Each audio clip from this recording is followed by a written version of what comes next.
por lo menos. Carlomagno no sabía escribir, ni falta que le hacía. Tenía alguien que le escribiese y quien le leyese. Saber escribir durante muchos siglos ha sido como saber cocinar.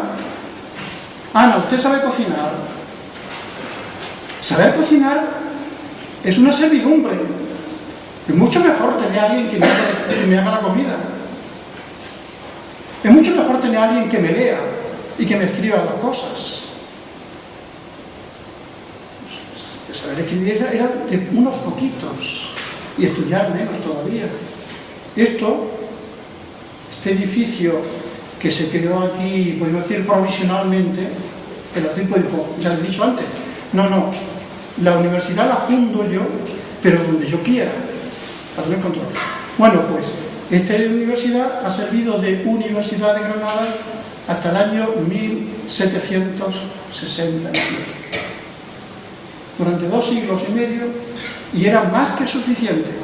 En Granada casi nunca se pasaba de 200 universitarios. Y no hacía falta más.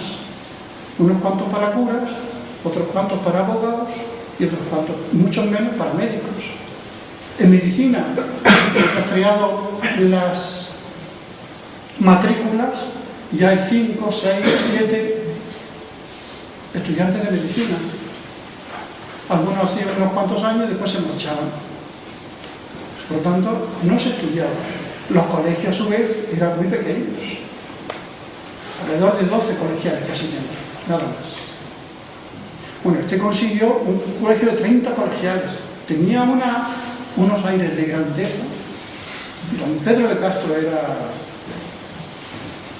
30 colegiales. Fíjense ustedes, el Papa Gregorio XV, por su bula fechada en 1621, el colegio lleva un poco tiempo, concedió validez a los cursos hechos en este colegio en artes. Arte es lo que hoy diríamos filosofía y teología para la obtención de los grados académicos en las universidades.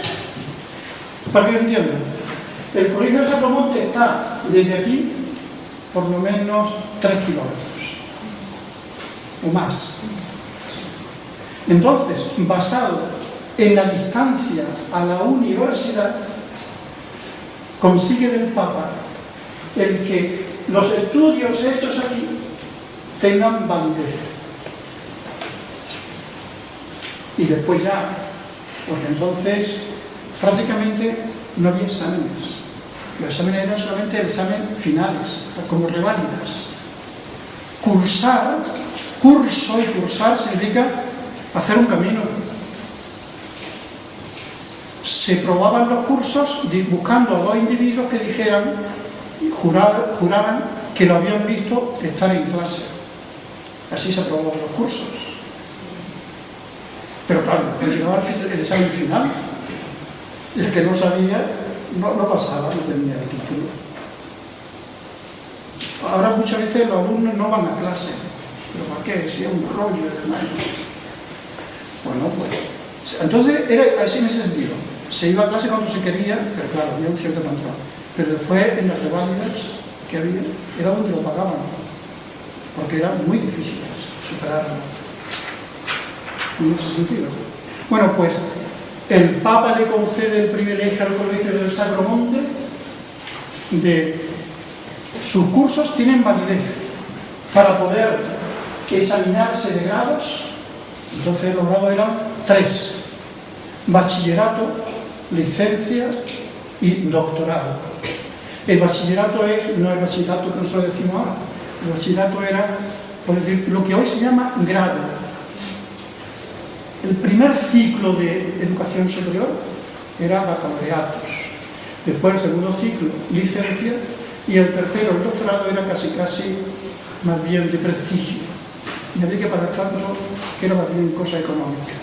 No iba a hacer ni tesis, ni curso de doctorado, ni esas cosas. Seguimos adelante.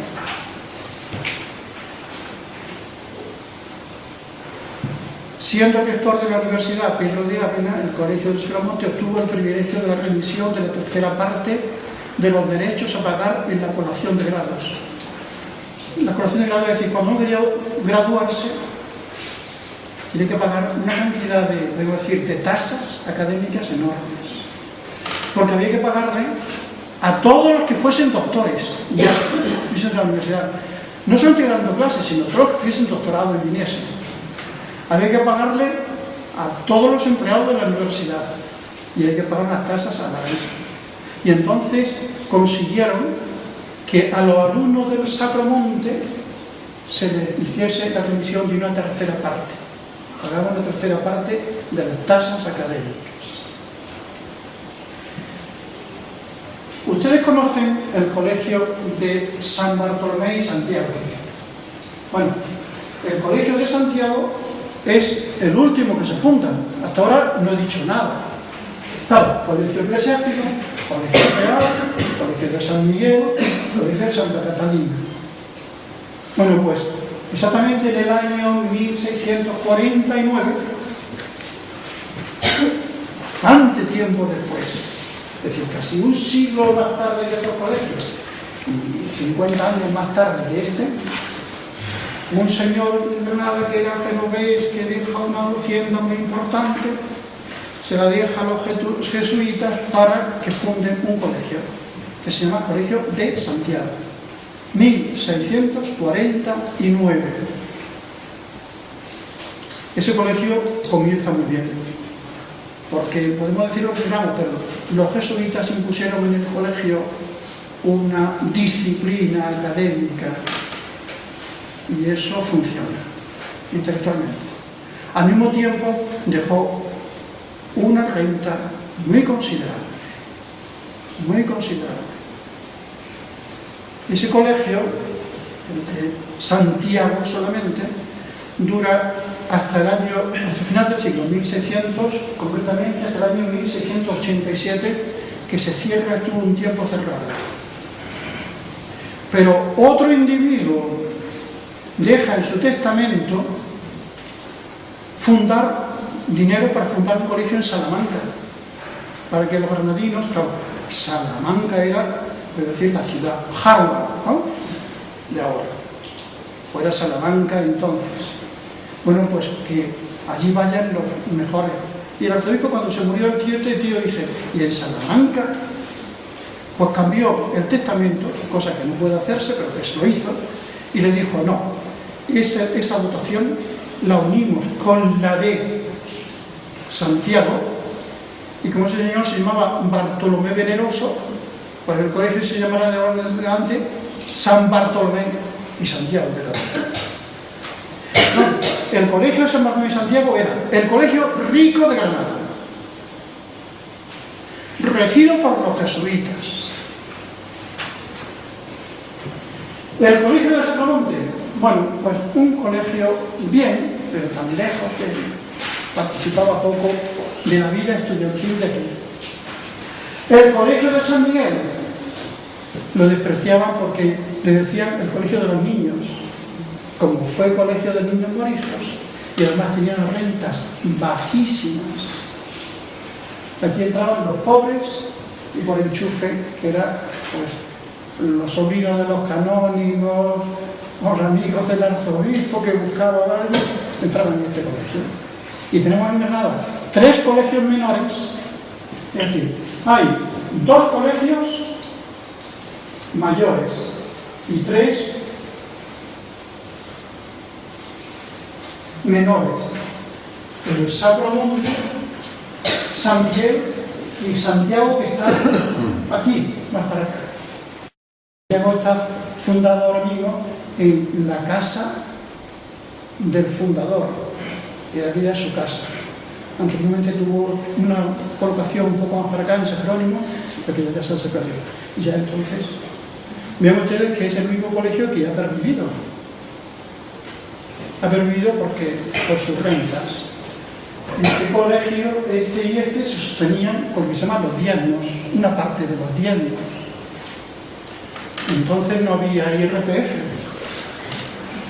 El IRPF había que pagarlo a la iglesia. que era el diezmo,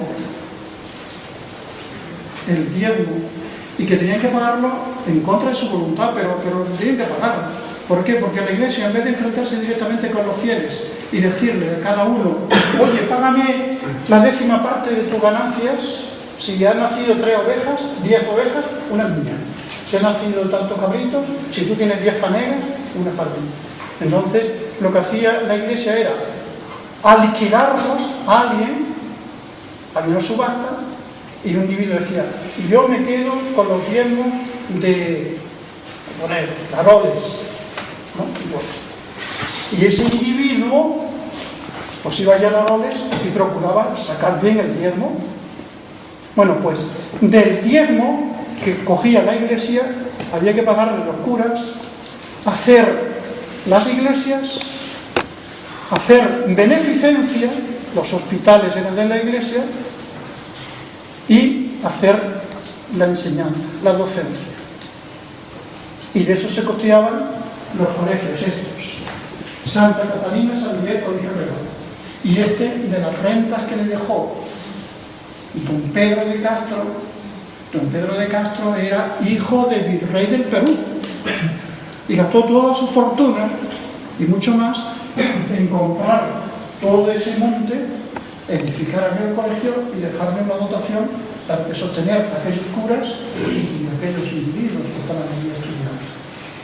Pero claro, cuando quitaron los diezmos en el año 1836, estos colegios desaparecieron. Fue totalmente en esa época. Solamente subsistió, pues de que hay aquí, Santiago, Bartolomé y Santiago, porque tenía una gran dotación y no dependía, eran muchas azas, sobre todo fincas que tenían en el temple, las que sostuvo ese colegio. Entre los colegiales de aquella época hubo muchos pleitos y muchos problemas, porque entonces el protocolo era muy importante. ¿Quién ocupa los primeros puestos, por ejemplo, en las ceremonias de la universidad y los puestos importantes? Aquí, en los grados se celebraban en la habitación que hay a continuación, esta habitación. Aquí vean ustedes que por aquí hay un pasadizo. Esta era la sala de grados. Esto por allá. Y servía además de capilla, que si ustedes después tienen la curiosidad de verlo, allí al final el techo es un poco distinto. Bueno, pues, pero en verano hacían un tablado ahí abajo en el patio ese para hacer los grados. Pero ¿quién se coloca en el primer estrado y el segundo estrado y cosas? Es importante. Y además, Santiago enseguida, el año 1651, 3 años después de fundarse, los jesuitas piden a la universidad autorización para que su colegio pueda estar presente en las ceremonias de la universidad. Y claro, les conceden un asiento. Pero ese asiento, ¿qué asiento era? El último. Y entonces hubo un problema, pleitos, para ver qué colegio se ponía antes y qué colegio se ponía después. Los de Santiago eran los ricos y despreciaban a los otros colegiales. Estos eran los pobres ricos, pero eran los primeros, por edad. El Sacro Monte nunca tuvo problema con San Miguel. Reconocía que